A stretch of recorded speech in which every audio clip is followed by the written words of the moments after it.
Hello and welcome back to another episode of SupNerd, the podcast where we talk about gaming, geek culture, and everything in between. I'm your host and founder of SupNerd, Victoria Cheng, and today with me I have a special guest, Adam Tuna, Tun-Aung, our movie and comics dude. Yeah. Good job on that surname attempt. A lot of people struggle with that. So attempt? Did I say it correctly? Close enough, actually. What did you say again? Tun-Aung. It's Myanmese. It's not Myanmese is not a word, okay? It's Burmese or Myanmar or Myanmarian. Myanmarian. I can't say it. Well, he's from Myanmar. There we go. Tun-Aung Wetwan. So, how are you doing? Happy birthday, by the way. It was your birthday yesterday. Yes. Thank you. You're like really old now. I'm extremely ancient. Yeah. Yes. Everything aches. Which is great because today's episode, we're going to be talking about the best and worst of gaming movies over time. And because you've been alive for so long, you'll have seen basically all of them. I have seen things, yes. Yes, so that's perfect for today. Okay. And for those of you who are listening in, we do have a video version of this podcast on YouTube and MeWatch. So if you want to see how old Adam really is, do check it out. Links are in the description below. Don't mind the gray hair. Yeah, a lot of gray hairs. He's an old guy. Okay, let's get into this week's episode, dialing back to the 1920s when Adam was born. 1920s? Before video games were invented, I was there. Yeah, he was there for the original hopscotch playing with movie. rocks and sticks in the yard. Exactly. Marbles, the movie.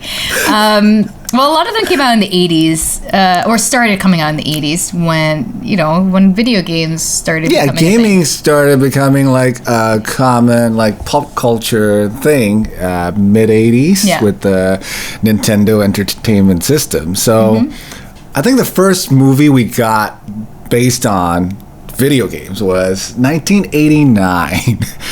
Were you born by then? No. Nah. You were born in your 2000 something? Okay.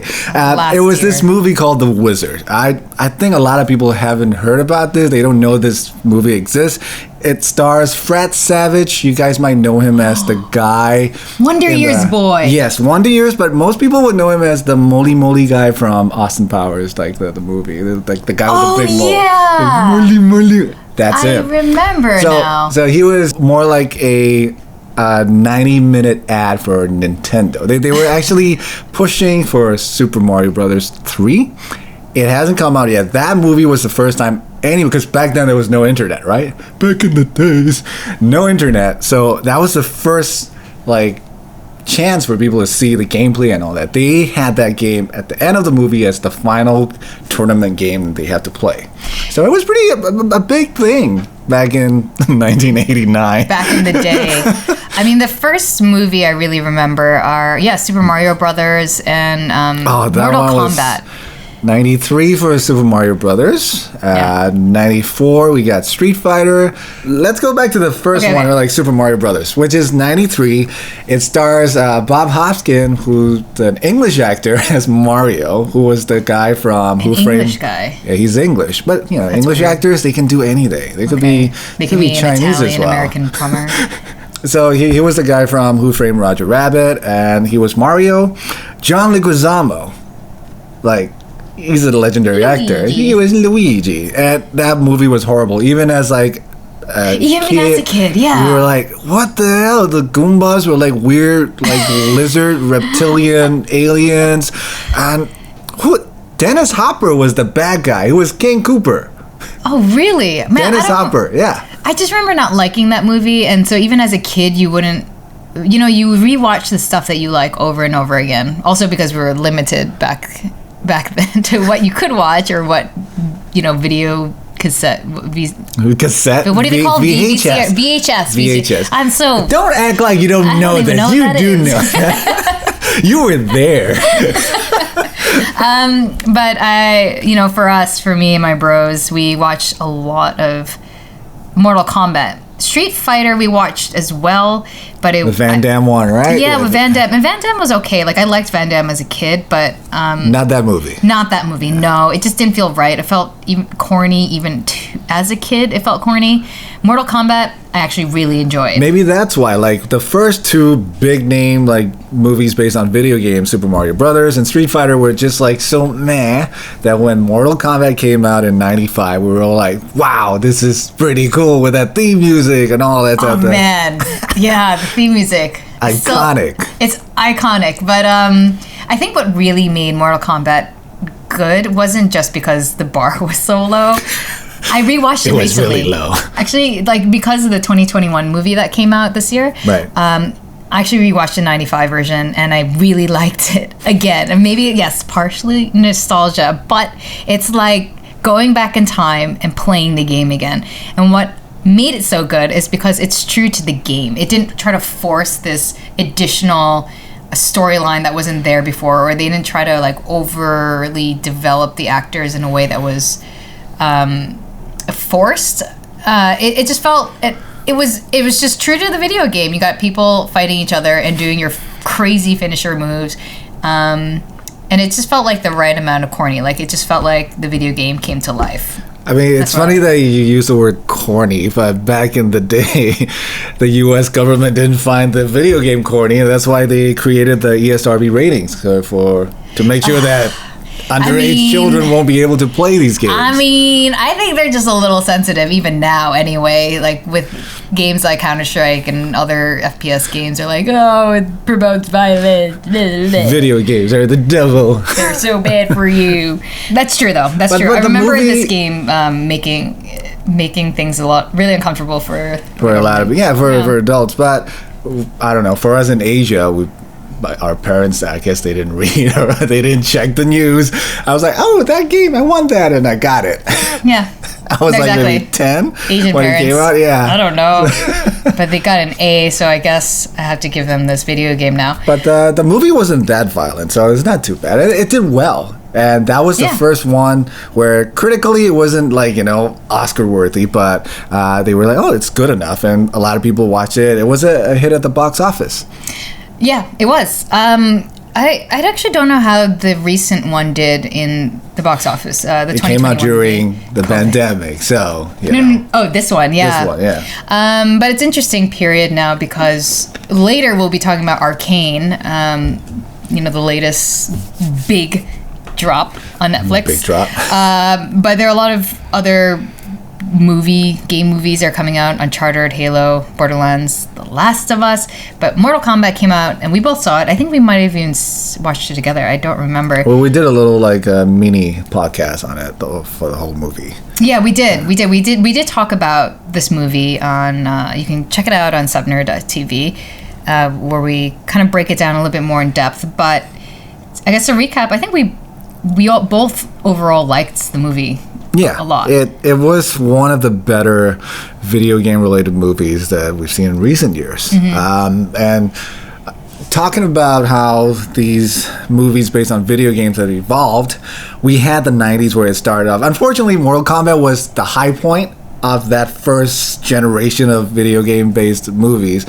There's the sequel, Annihilation, was horrible. That the industry was like, screw it, we're not gonna do any more video game movies until around mid 2000s when we had the Tomb Raider series, the Resident Evils, and even I'm not sure if you know Ubold, this German filmmaker who was makes horrible movies, all based on video games like Blood Rain. He did Far Cry. He did Postal, which, if you guys know, PC gamers, really cool concepts, but he butchered it so bad. The movies were horrible that everybody was criticizing him. You know what he did? A little trivia. It's a quick one. What did he do? He challenged these journalists to a real boxing match. Why? Because he's like, if you don't like my film, fight me in the ring. And some actually took the challenge and they fought in the ring. Did he get beat up? He's a good boxer. The journalist got pummeled. That's weird. You guys, there's footage on YouTube. You should. I'm not sure if you guys seen that, but it's Uweboll, Uweboll. I think we're gonna have to post this. You gotta. We're gonna have to post this. Do the research. I'm really curious now to watch Uweboll. how this goes down. Yeah. So Mortal Kombat. So those like are the mid 2000s where they had like famous actors trying to lead like a franchise, a video game franchise, and make it into a good film. Oh yeah. I mean, some are successful, I guess, for Resident Evil, Mila Jovovich and her husband. Yeah, I mean, it was successful. They made a lot of money. I didn't play the Resident Evil games, but I did watch the movies. What? You know, I don't like zombies. It's like not. But that's like not my jam. Oh, I don't like zombies. I'm okay with like extreme violence and gore, but not zombies. That's. Turn off your phone. Oops, that was on me. Just kidding. So around that period, like you said, a lot of these movies were led by like Angelina Jolie. Yeah. We have like Jake Gyllenhaal trying to be the prince. Of Persia. Oh God. It was a little awkward. I mean, that's a problem though. These are great actors, but they were trying to push them as like to carry the entire film. And that was the I would say like the formula. Yeah. For the mid 2000s. Assassin's Creed too. Assassin's Creed, Fassbender, such a great actor, but the movie was like, what the? That one wasn't his fault. His acting was, his acting was fine. So it wasn't his fault, but just the way the movie, the story, how it was like, the plot didn't flow well. Yeah, the movie just sucked. I was super disappointed by Assassin's Creed and Prince of Persia, only because expectations were so high because it's so beautiful in game, and I feel like it's mapped out for you. Just redo it on the screen, and they managed to screw it up. Tomb Raider I was okay with, but Tomb Raider is a little bit different for me, I think, because Tomb Raider and the movie was the first time I really got to see a female protagonist, even though she was hypersexualized. But it was really cool to see her in game and on the big screen. Yeah, I mean, they tried that way and it didn't work. So what you see in the not from the 2010s onwards, they try to make like good video game films based on video games, but with like lesser known actors. They try to make sure it's a good movie, a good story first. Like the Tomb Raider reboot with Alicia Vikander. Vikander. Yeah. So she's a really good actress, but not that A-list kind of an action star, but they made a decent kind of a film. Yeah, I liked it. Following on, like from there, what was the other one? If you look at the current Mortal Kombat as well, right? Yeah. There's no big names, like big Hollywood names. Oh, not Hollywood, yeah. Like super big names. They're like well known, but not super big. Like what's his name as the actor for Scorpion? I mean, he's kind Henry of Sanada. I've known him as Henry Sanada because my dad made me watch his like samurai films from the 80s. Where he had to change his name. It's a Henrique, or it's a Japanese name. Okay.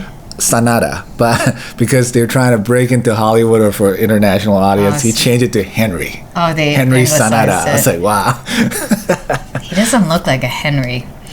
But he was a great Scorpion, and I think he really brought Scorpion to life. I mean, again, I like the later Mortal Kombat for the same reason I like the 95 version. It was just true to the game. Lots of corniness, lots of fan service. I enjoyed it. How did you find the Warcraft movie? Since you're a Blizzard and Warcraft fan. Oh my God. Okay, so speaking of huge disappointments, along the lines of Assassin's Creed and Prince of Persia, Warcraft, the movie, was definitely one of the biggest disappointments of my life. I don't care as much anymore now, but I remember watching it and being really sad because, at the time I was playing a lot of WoW. I played a lot of Warcraft 3, and what I really liked about Blizzard and their games were their campaign modes, their cutscenes, the lore that they built behind the game. So even with StarCraft, what I actually really liked were the campaign modes.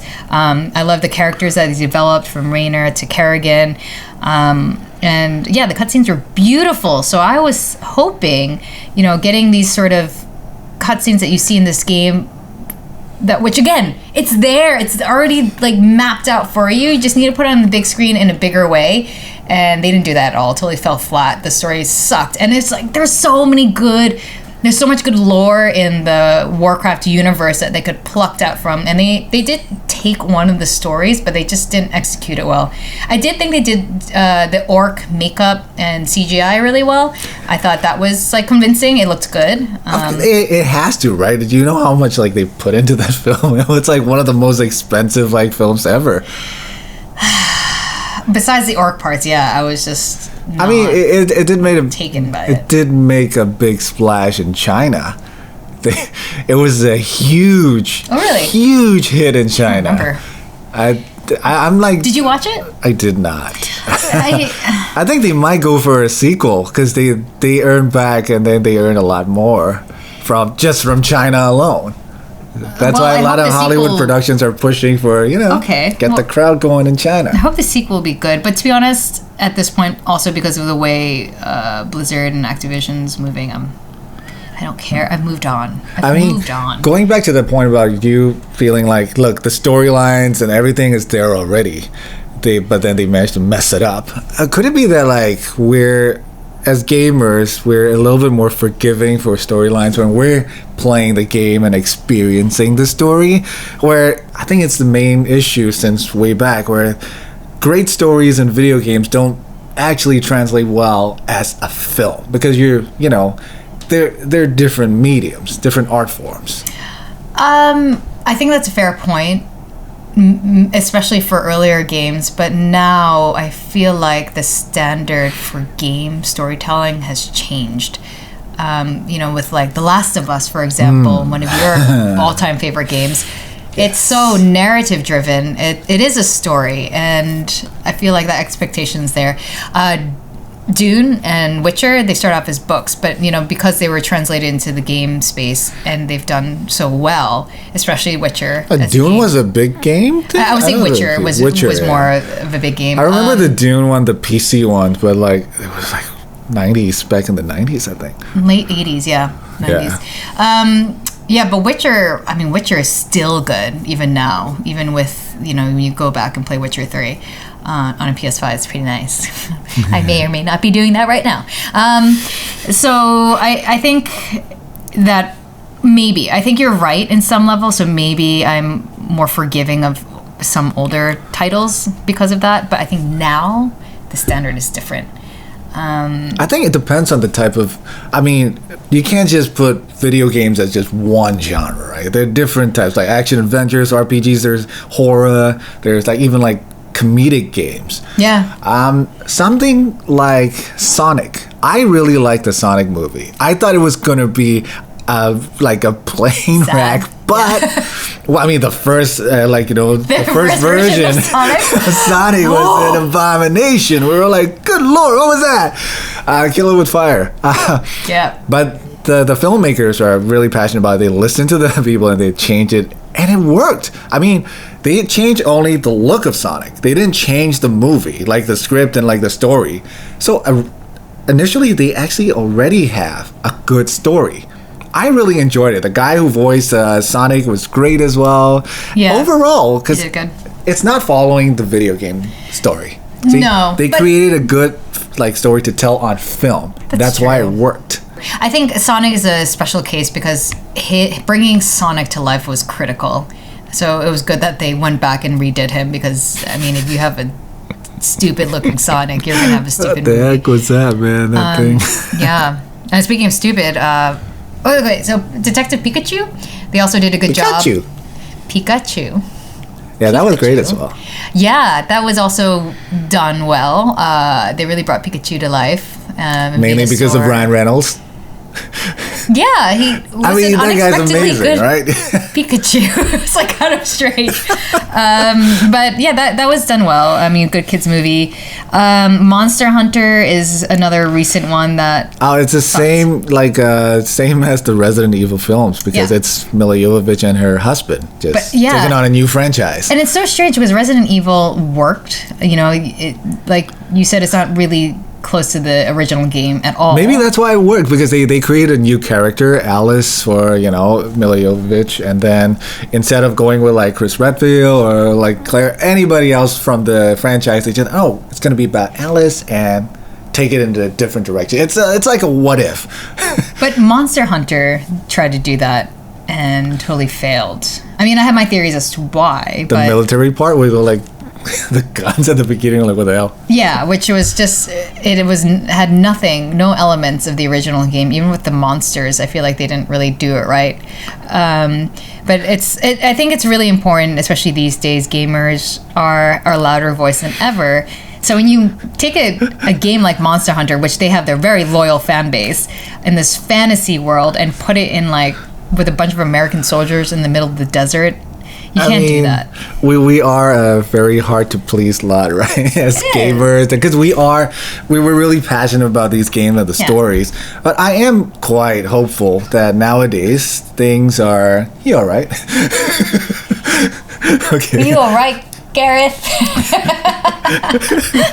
So I am hopeful these days because what we've been seeing, and this is a good segue into what we're going to talk about, how like films based on video games like Mortal Kombat, Sonic, they're getting way better, and we can, as gamers, we can show it to other non-gamers like, look, it's a film based on what we love that's really good as well. Exactly. And I mean, Marvel movies have been a really good example of this as well, bringing people back to comics. So I think it's time we talk about this one. It's a show. And it's a show. And it is already dethroned Squid Game from Netflix most watched list. Really? In over almost 40 countries, maybe more at this point. Yeah, and Squid Game just like shot up to the top, and within a week or two, Arcane just dominated that. Damn. I must give kudos to Riot Games, first of all, for taking gaming into the right direction. And I love Arcane, and it's not just because you play the game. I think it is doing the game justice. It's it's what I've always wanted Blizzard to do, where they had the lore. I'm so animated, I'm like hitting to the mic. They had the lore and everything written out for them. They had the beautiful cutscenes. They had cool characters that were already fleshed out, like Arthas, for example. Oh my god, someone dressed Henry Cavill as an Arthas. And I was like, oh my god, that's so perfect. That would actually be great. Amazing, right? Yeah. But and it was like they're doing all the things that I wished Blizzard, when I was a huge Blizzard fan, had done back then. So to see this happening, it gives me goosebumps. I'm not even exaggerating. It gives me goosebumps. First of all, seeing the world's opening when they teased us with Arcane and dropped the Imagine Dragons song. Ugh. And you're so Adam doesn't like Imagine Dragons. We're gonna put this on an official podcast. There's so many better. Do you not like the song though? No. I think it's really cool. I like it. And I love the video that comes with it because, you have all the characters and then they put, the band into the game. They even I saw the music video in the show. What? Yeah. They don't do anything. You kind of see them. And it's like, but it's cool. And just to see this real life, integration into entertainment and music, and again, not in a forced way. I think that is the way that a lot of these games should be approached. There was a Dota show, which I actually on Netflix, which I didn't watch. Oh yeah, the Dota 2 animated series. Yeah, it came out. And I tried to watch it after watching Arcane. At this point, the second, I guess, we're up to episode 6. Right. At the time of this recording, and after seeing the art, and even forget the storyline aspect of it, the art is beautiful. Polish that it has on it, right? You could see how much love went into creating this. I love that painted look on it. So I don't know if it was completely I'm sure it wasn't actually I don't know how they actually created it, because I don't come from that sort of background of them putting it together like this. It would have been great to have Ed on this episode. But I just really loved how it looked, how it brought to life. You could tell, you could see every stroke of a brush. I love the different dimensions. The fight scenes were really cool with all these different angles and and slow-mo scenes done right. I could go on about it, but before I do, like, what did you think? I mean, Riot's been killing it for the past. I have a soft spot for Riot as well. Since they brought LOL to Singapore, I've been playing it. I wasn't like a MOBA player, but because of the characters and the lore, even back then, this is like 2011. I'm talking about 2011. The moment you start reading about it and start playing a little, and then you're just hooked into that world, and then they just keep on improving. And Piltover, once they started introducing that, and Jinx with the music video, it was just top notch. This Jinx, the music video came out like maybe 5 years ago, that when Jinx was first released. It was just amazing. So I was like, yes, I'm a big fan of like League. I read the graphic novels. I mean, they had Ash. The title of the graphic novel is called War Mother. It's written by one of the game writers as well. His name is Odin. Such a cool name. It's Odin something. Cool. Is that his real name? Yeah, it was a real name. I was like, wow, dude, your parents like named you well. You should have named your kid Odin. And then they had like a 6-issue thing with Marvel. Marvel Comics released that whole thing. So the story, everything was pitch perfect. It was like a movie, like reading it. So now they're doing it with Arcane. I've only seen the first 3. The 3rd episode, no slight spoilers, the ending fight kind of a thing with the slow, everything with the emotional depth that scene has, freaking amazing. I was like blown away by that. Oh man, actually, I wish you had seen the last 3 because I wanted to talk to you about this. Okay, but before I get into so the artwork, it was it's a studio from Paris called Fortiche. Yeah, you gotta say it more Frenchly. Fortiche. Okay. I don't know if that was offensive, but I have no idea how to say it. Sorry. Feel free to comment below if you know how I should be pronouncing it. So it focuses, for those of you guys who don't know Arcane, I'm sure you've heard about it though. It really focuses on Vi and Jinx and their sort of how they ended up having the relationship that they have in game, which is Jinx seems to have like beef with Vi. Beef. I guess that's the easiest way to put it. Under it.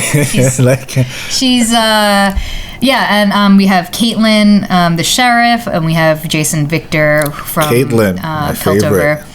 Yeah, Caitlyn is pretty cool in this. I'm not gonna lie. It's pretty funny. It's because of this show coming out, a lot of people are downloading the game for the first time, or even people like me. If you guys remember from one of our earlier episodes, I was like, throw some friendly shade on the MOBA genre just for fun. But honestly, so after that same night, I happened to go back and watch Arcane, and I was already re-downloading Wild Rifts halfway into the episode because I'm like, this is so beautiful. This game is so beautiful. Like, I don't want to play Jinx or Vi, but like, this is a really beautiful show. And again, I think that's what was missing for me maybe in League, because I didn't follow the game itself. Doesn't really talk about the lore as much. You kind of have to research it a bit more on your own. I think you got into the game a bit late as well, because we were there since the beginning, where each new champion that comes out, they had like teasers and like the videos. No, I did play in the beginning as well, but I think when League started getting big, I was still playing WoW. So I think it just wasn't in depth enough. It was like nice introductions to characters, but I need a storyline to tie it all together. I need the heroes and villains, and it needs to be fleshed out a bit more, which they have over time. So it's been really funny as well, I think. So with all these new downloads, including ourselves, a lot of like amateurs and noobs coming back on, and people getting to wreck us. But there's been spikes in number of people using Jinx or Vi or Jace, but it's really funny. It's like, so Vi I think went up almost double in terms of. Vi's really fun. When she first came out, I was just like trying to use her all the time. Like, it's cool. It's punching. Yeah, dude. It's just so satisfying. Exactly. She's fun to use. I think Jinx went up a fair bit, maybe like 5 to 10%. percent higher usage in Jace as well, but the lose rate with for anyone using these characters or these games has also exponentially gone up. So I think it's all noobs. Yeah, I think I wonder how the hardcore League people feel about everyone adopting the game. Are they feeling a bit gatekeepery? I don't know. I haven't really faced it yet. I don't know. Are they feeling a bit territorial? Like, all these like these filthy casuals. These filthy casuals from Netflix coming and playing my game. Like, get out of here. Or are they happy that they have more people to wreck? I don't know. I think it's okay because like for those high level players, they'll be just playing ranked mostly, and then like higher ranked games. Yeah. You won't see the noobs. That's true. I guess over time. It's just like us noobs and like that little pal going like, what's going on here? That's not Jinx. That's Powder. I don't want to give spoilers, but I do want your opinion because you are a huge Harley Quinn and Joker fan. And the way that now... Before the movies? Just trying to be the hipster, like before... He's so like Paul Dini stuff, you know? He questioned me. He was like, did you like Iron Man before the movies? And I was like, oh. Anyway, and the reason I'm asking is because the way I see Jinx and what's his name, Silco, being fleshed out, it reminds me of the Harley Quinn Joker. Like, it reminds me of it a little bit.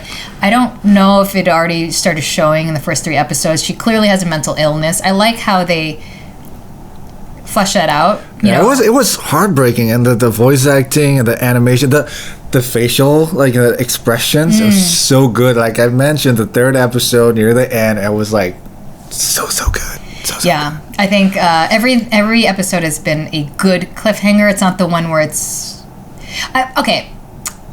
I like the pacing of this. I know that they could get to the point faster, but I like this pacing, and I like that they're releasing it in 3s. It's like an arc, right? Like, yeah, and I like it. It's like little chapters that you go through. But the way their Jinx is coming out, the only reason why my only critique maybe would be more on the storyline, how she's being developed. It feels like it's already been done. I've seen this character before, and it doesn't feel so special to me anymore. I like the developments of the other characters a lot more. So Jinx is the only one I'm a bit like... I feel like she's Harley Quinn in this movie, and it's like Harley Quinn is already Harley Quinn. I don't need to see another version of it. Right. And that's probably, if I had a critique, that would be my only one. Yeah, but I guess you'll see. I don't want to like drop too many spoilers. Okay. But yeah, but Riot's doing awesome stuff. I'm looking forward to more of the things that they'll be doing. Going into the music area, besides this theme song by Imagine Dragons, they had Pentakill and KDA. How do you feel about that? Tell me how you feel, Adam. So Adam's also, when we first worked together, he was our music editor for another portal that I was handling back then, and yeah, tell me how you feel. I think it's cool. I really like it, but I'm not necessarily all the songs, but I just enjoy the experience. It's just a band in general. For me, I'm biased against like Imagine Dragons. They had like maybe one good song back then, and the rest of the songs are just their hooks are annoying or like irritating for me. Okay. And I really loved the song the music video for Jinx when she came out. That was an epic rocking track. So I wanted them to use that kind of a track instead of Imagine Dragons. Okay. Have you listened to any Pentakill's stuff yet? It's okay. So Riot has basically created bands based. I know Pentakill, like with their special skins and all that. I had the skins. Oh, you have the skins. Okay, you have to. Well, it's on Spotify. They're KDA. They're Korean, like K-pop version of the lead characters. Yeah, it's I know. Interesting, those. But they've topped Spotify charts. They're beating actual like K-pop bands. It's really weird, but it's also really cool. And I've heard it on other like music, like Spotify, for example. I don't know if I should be naming specific, but I use Spotify. Sorry, Gareth. I don't know what other ones are there. Apple Music, but it's. I never watch the music videos, but to see the characters also come to life. And then I started like kind of going down that little rabbit hole of what they're developing with the characters. They have their own personalities now. They have their own social media accounts. It's so whack. But, and you know, if this happened 10 years ago, it would have been really weird. I think it would have been very much still specifically to the gaming space. It's like what otaku now it's like weirdos part do. of pop culture. It's mainstream now. It's expected. It's like you see these hologram versions of them pop up at World's opening, or you know, some of these other games like Dota as well. They have their hologram things, but I'm sure over time, like this is going to be integrated very much into the normal mainstream entertainment scene. So I think that's really cool. Yeah, good job, Riot. This is not sponsored by Riot, by the way. I'm just like a little bit fangirling over the stuff. I've been a fan since like 2011, so yeah, Riot I love their games. Yeah, I love their games in general, but I like what they're doing for the gaming space. They've hired a lot of really great creative talent that knows how to like kind of bring our worlds together. Yeah, I mean, for us gamers, that's a good thing. There's a lot more cool stuff to look forward to for video game related, like film and series, like for example Uncharted, yeah, Uncharted. Tom Holland, Halo. I'm looking forward to Borderlands. I wish they could. Borderlands gonna be interesting. Eli Roth, man, that guy is like he's crazy. So I don't know how it's gonna turn out, but yeah, looking forward to it. And of course, The Last of Us. Whew. Are you HBO series? Are you having good feelings about this, or? I'm super excited. I trust Neil Druckmann because he's the guy who did the games, and he's the writer and director for the series as well, which is kind of rare. Mm-hmm. So I think we're in good hands. The series is in good hands. Casting? Just a little bit. Hesitant about the casting of what you hesitant about Joe. Look, first of all, big Troy Baker fan. I'm like, he's sort of like my idol. Mm-hmm. He did an amazing job as Joel for both the games, and in general, I'm fanboying it though. Troy Baker is amazing. So that's how I see Joel. And Pedro Pascal, great actor. Been a fan since like Narcos and of course Mandalorian, some other films. He's not Joel though, is he? Yeah, he's not. I mean, it's not even like but what defines an American kind of situation. It's just like he's just not Joel. You're right. I agree. He is a good actor though, so I'm hoping he brings Joel to life. I mean, we saw some of the behind the scenes shots, and he was wearing the Joel jacket. He looks like Joel a little bit, but the way he speaks, I don't know. I know. Joel's got that like gruff. Even Troy, like normal voice is not that gruff, but he made it super gruff. Pedro, it's not that gruff. From all his roles, like he's a great actor. Yeah. I don't know. That's the only part that I'm a bit hesitant about, but. Hopefully it'll be great. I hope so too. In fact, we will come back to this when the movie comes out, specifically for The Last of Us, because all of us at SupNerd have played the games. I cried over it. He cried over it. I didn't nearly cry. cried. I was crying because I'm really scared of zombies that pop out of the freaking wall. Like, what the hell? So with that, we're out of time. And because we could really go on about this forever. Like, it's really like something we talk about every time we meet up. This is our normal conversations over dinner and like just meet up. So yeah. Exactly. So there will be more to come. Thanks so much, guys, for listening in. Thanks, Adam, for joining us today. Thank you for having me. You're welcome, Mr. Myanmar's birthday boy. Myanmarian. Yeah, Myanmar. Let's make it official. People from Myanmar or Burma are known as Myanmarians. Is this official statement? It's my official statement. Okay. I'll ask the embassy if this is true. All right. Well, guys, with that, we're going to wrap up for today. Thank you for listening to this episode of SupNerd. And if you want to check out our other episodes, you can follow or subscribe to us on MeListen, Spotify, Apple Podcasts, or Google Podcasts. And if you want to get in touch with us, send some feedback, maybe tell us what you want us to talk about on the next episode, just drop us a DM or comment on our Instagram at SupNerdTV, or myself at Victoria Cheng, or Adam at Tun-Aung. Don't forget as well, there is a video version of this show available on YouTube and MeWatch, where again you can see how old Adam really is. Links to those will be in the episode description, and this podcast is supported by Mediacorp. Yay! Thank you and goodbye. Goodbye.